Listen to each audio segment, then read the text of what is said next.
بسم اللہ والصلاة والسلام علی رسول اللہ اما بعد فاعوذ باللہ من الشیطان الرجیم۔ ناظرین و مستمعین، امید ہے کہ آپ خیر و عافیت سے ہوں گے انشاءاللہ۔ اللہ رب العالمین آپ سے راضی ہو، ڈھیروں خیر و برکات سے نوازے، صحت و سلامتی اور عافیت عطا فرمائے۔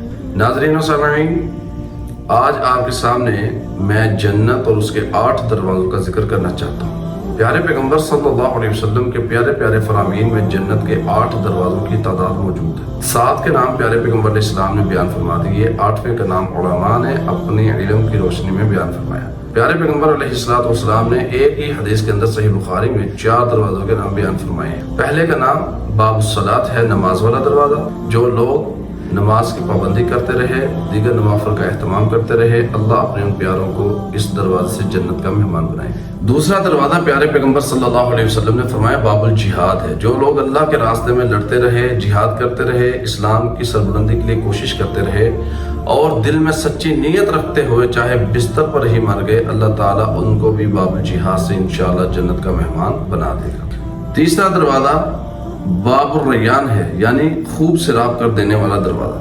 ایسے دروازے سے ان لوگوں کو گزارا جائے گا جو اللہ کے پیار میں بھوکے رہے، پیاسے رہے، روزے دار رہے، فرض روزوں کے ساتھ ساتھ نفلی روزوں کا اہتمام کرتے رہے۔ اللہ ایسے خوش نصیبوں کو باب الریان سے جنت کا مہمان بنائے گا۔ چوتھا دروازہ باب الصدقہ ہے۔ جو لوگ اپنا مال اللہ کی خوشنودی کو حاصل کرنے کے لیے اللہ کے راستے میں خرچ کرتے رہے، حلال مال کماتے رہے، حلال خرچ کرتے رہے، ایسے خوش نصیبوں کو اللہ جنت کا مہمان باب الصدقہ سے بنائے گا۔ 5واں دروازہ وہ ہے، پیارے پیغمبر علیہ السلام اللہ رب العالمین کے ہاں طویل سجدہ کریں گے۔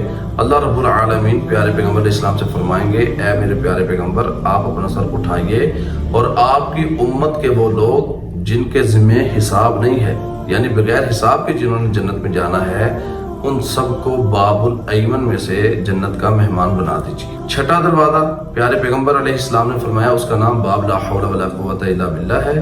جو لوگ کثرت سے اللہ کا ذکر کرتے رہے، یا اسی ذکر کو جس کو اللہ کے پیارے پیغمبر نے جنتی خزانہ بھی کہا اور عرش کے نیچے جو خزانے ہیں ان میں سے بھی ایک خزانہ قرار دیا، پیارے پیغمبر علیہ السلام فرماتے ہیں ایسے خوش نصیب اللہ باب لا حول ولا قوت الا باللہ سے جنت کا مہمان بنائے۔ اسی طرح 7واں دروازہ ہے، پیارے پیغمبر علیہ السلام نے فرمایا 7ویں دروازے کا نام باب الوالد ہے۔ جو بندہ اپنے ماں باپ کی سچے دل سے خدمت کرتا رہا، اللہ کی خوشی حاصل کرنے کے لیے ان کو تکلیف نہیں دیتا تھا، تنگ نہیں کرتا تھا، نافرمانی نہیں کرتا تھا، فرما برداری کرتا تھا، ایسے بندے کو بھی اللہ تعالیٰ باب الوالد سے جنت کا مہمان بنائیں گے۔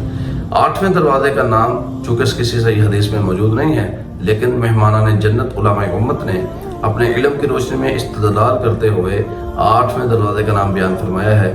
وہ یہ ہے، بعض لوگ کہتے ہیں کہ وہ باب الصبر بھی ہو سکتا ہے کہ بہت بڑا کام ہے آزمائشوں پر صبر کرنا، اور بعض نے کہا کہ وہ باب الحج والعمرہ ہو سکتا ہے کہ حج بھی اسلام کا اہم رکن ہے، جو بندہ بار بار حج کرے، عمرہ کرے، اللہ اس کو یہ سعادت نصیب فرمائیں گے۔